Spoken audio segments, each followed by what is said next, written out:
আসসালামু আলাইকুম ভিউয়ার্স, আজকে আপনাদের মাঝে নতুন আরেকটা ব্লগ করতে যাচ্ছি। অনেকদিন পর বের হলাম।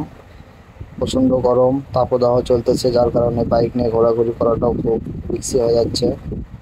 তো বাইক চালানোর নিয়ে তো হাতে মুখে মাথায় সব জায়গায় প্রচণ্ড রোদের তাপ লাগে, যার কারণে বাইক নিয়ে ঘোরাঘুরি খুব কষ্ট হয়ে যায়। তবুও কি আর করা, যেহেতু চ্যানেল আছে ইউটিউব, তো এখন তা মানবে না। প্রত্যেকদিন আমাকে একটা না একটা ভিডিও ছাড়তে হবে। তো আমি বের হয়ে গেলাম একটু আবহাওয়া ঠান্ডা নদীর পাড় এলাকায়। এখানে দেখেন প্রচণ্ড সবুজ ঘাস এবং 3-4 কালারের road, red road, black road, white road এবং ঘাসের কার্পেট।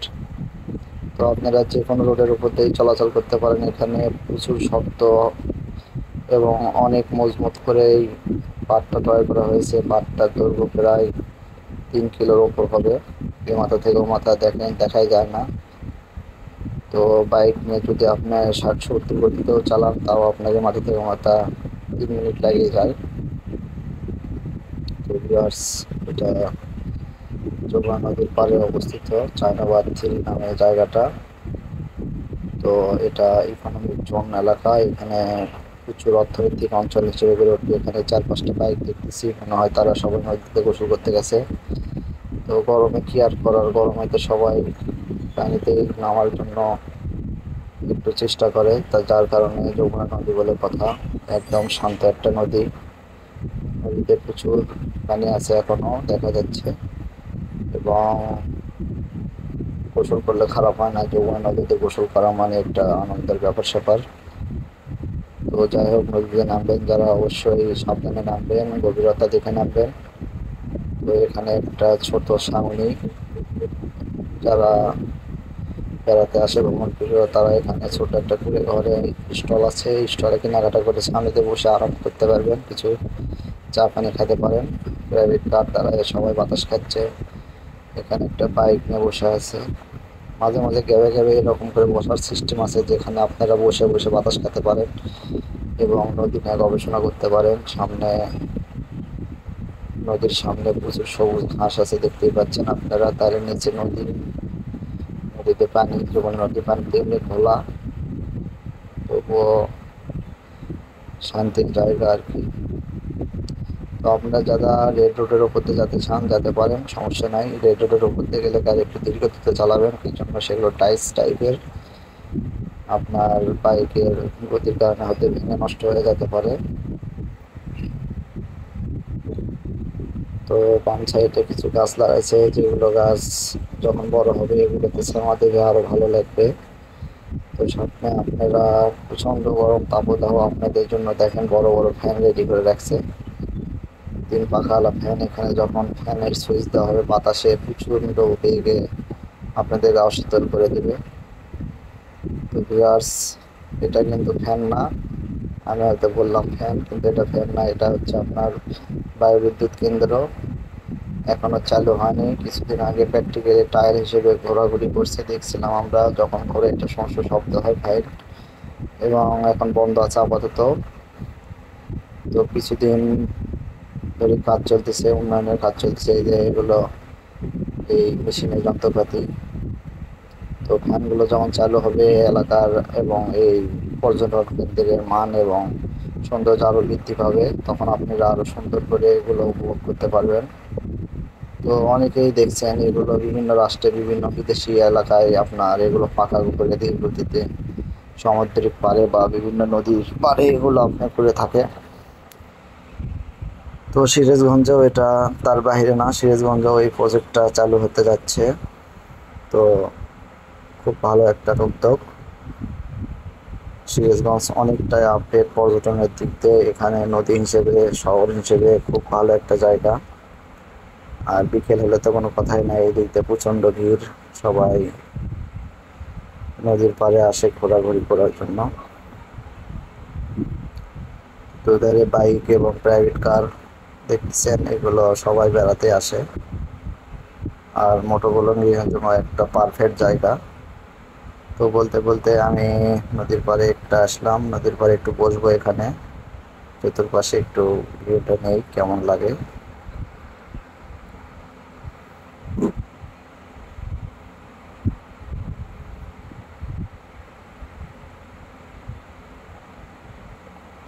সামনে একটা ট্রলার দেখতে পাচ্ছেন, ট্রলারটার কালার কি সুন্দর কালার, রেড এবং হালকা পেস্ট কালার। এখানে পানি অনেকটাই শুকানো, যার কারণে অনেকেই নদীর ভিতর নামে গেছে। এখানে আপনার ব্লক পাথর, তো ওইদিকে গিয়ে ছবি উঠালে মোটামুটি ভালোই লাগে আপনাদের। আমিও নামবো একটু পরে, তো আমি এখানে একটু বসলাম, একটু রেস্ট করি।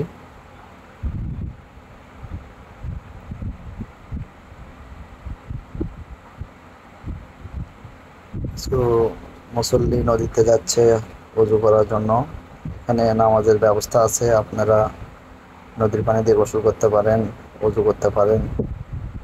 গাছ দেখেন, এখানে সবুজ গাছ, একটা লাল কুড়ে ঘর। তো এখানে মুড়ি মাখা আছে, তো আমি মুড়ি মাখা অর্ডার করছি, মুড়ি মাখা খাবো আমরা সবাই মিলে।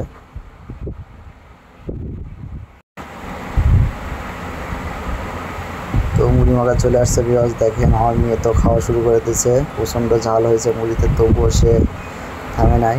সে ঝাল পছন্দ করে, মুড়ি মাখা তাহলে তো কোনো কথাই নেই, সে সুন্দর করে খাচ্ছে।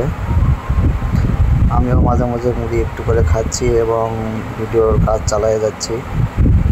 ভিডিও তো করতেই হবে, ভিডিও না করলে তো হবে না। দেখেন মুড়ি মাখার কালারটা কেমন। তো নদীর পাড়ে আসলে মুড়ি মাখার স্বাদটা সবাই উপভোগ করতে পারেন। এখানে সুন্দর মুড়ি মাখা এবং বিনস দেওয়া আছে, আপনারা বসে বসে মুড়ি মাখা খেতে পারেন। তো ওদিকে আমার সোনা মামুনিটা মুড়ি মাখা খাওয়া শেষ করে নদীর পাড়ে নেমে যাচ্ছে, একদম নিচে চলে যাবে। সে বলতেছে, বাবা আসো আমরা নদীর নিচে যাই। সবাই ওখানে গেছে, ও বায়না ধরছে যে আমরা নিচে যাব, একটু নিয়ে চলো। আমি বললাম ঠিক আছে, দেখি নামতে পারো কিনা একা একা। তা সে একা একা সাহস করে নামতেছে। এটা কিন্তু অনেক ঢালু বরকি, তবুও ছোট বাচ্চাদের হাতটা ধরেই নামা উচিত। তো মেয়েটা একটু সাহস করছে, যাই হোক মাঝে মাঝে সাহস করাটা ভালো, যেহেতু ঘাস আছে এবং শুকনো মৌসুম। বর্ষাকালে এগুলো পিচ্ছিল থাকে, তখন কিন্তু আপনারা বাচ্চাদের একা ছাড়বেন না, অবশ্যই বাচ্চাদের হাত ধরে নামার চেষ্টা করবেন। তো মেয়ে তো আমার অনেক খুশি, দেখেন লাফালাফি করে একাই দৌড়াচ্ছে। এখানে একটু বালুর উঁচু টিলা। তো মেয়েটা অনেক খুশি নদীর পাড়ে এসে, সে মাঝে মাঝে বায়না ধরে, তো বাবা একটু নদীর পাড়ে ঘুরতে যাব। তারও এইগুলো নদীর পাড়ের নাম মুখস্থ হয়ে গেছে, চায়নাবাদ বলে, রাসেল পার্ক বলে।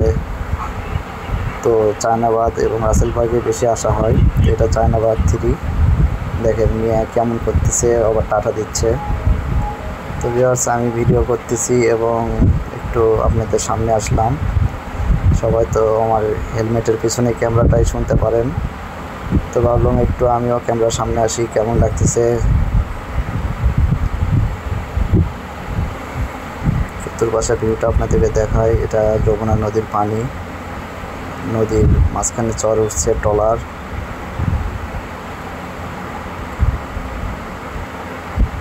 এই সাইডে ব্লক দেওয়া বাঁধানো, ওই যে হুজুরেরা এখানে উজু করতেছে, কিছু ছেলে মেয়ে এখানে বসে থেকে সেলফি উঠাচ্ছে। এবং আপনারা এই যে বড় বড় ফ্যানের পাখাগুলো দেখতে পাচ্ছেন, এগুলো আসলে অনেক সুন্দর দেখা যায় এবং দূরে থেকে ফটোগুলো ভালো আসে।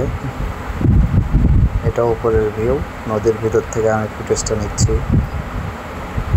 এই সাইডে কিছু ছেলে মেয়ে ঠান্ডা আইসক্রিম খাচ্ছে, নদীর পাড়ে এমনি তো ঠান্ডা আবহাওয়া, তার ভিতর আইসক্রিম পুরোটাই জমে উঠেছে। তো মেয়ে বলতেছে, বাবা একটু আমি এখানে ঘুরি। তো মেয়ে আনন্দে ঘোরাঘুরি করতেছে। বাচ্চাদেরকে মাঝে মাঝে একটু বিনোদন কেন্দ্র বা এরকম খোলামেলা জায়গায় আসলে তারা আসলে অনেক আনন্দ উপভোগ করে। তো ঘুরতে ঘুরতে সন্ধ্যের আবহাওয়া হয়ে গেছে, যার কারণে এখন চলে যেতে হবে আমাদেরকে। নদীর পার বলে কথা, এখানে তো সন্ধ্যে করা যাবে না এবং রাত্রি হয়ে গেলে তো অন্ধকার। এবং বাচ্চা নিয়ে অবশ্যই নামাজের আগে বাসায় ফেরাটা ভালো আর কি। মেয়ে একা একা রওনা করছে, সে বলতেছে, বাবা একাই আমি উঠবো। তো দেখি সে কতটুকু একা একা যেতে পারে। যাও নেমে যাও, হ্যাঁ গুড, দৌড় দিছে।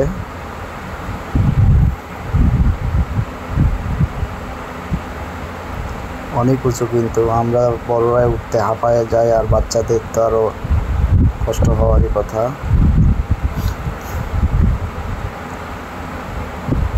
তো মেয়েটা এগোতে চাচ্ছে না, এখন মনে হয়তো তার পা লেগে গেছে, কান্না শুরু করে দিয়েছে। এখন বলতেছে, বাবা আমি আর পারতেছি না, এখন আমাকে নাও, কোলে নাও বা হাত ধরে ধরো।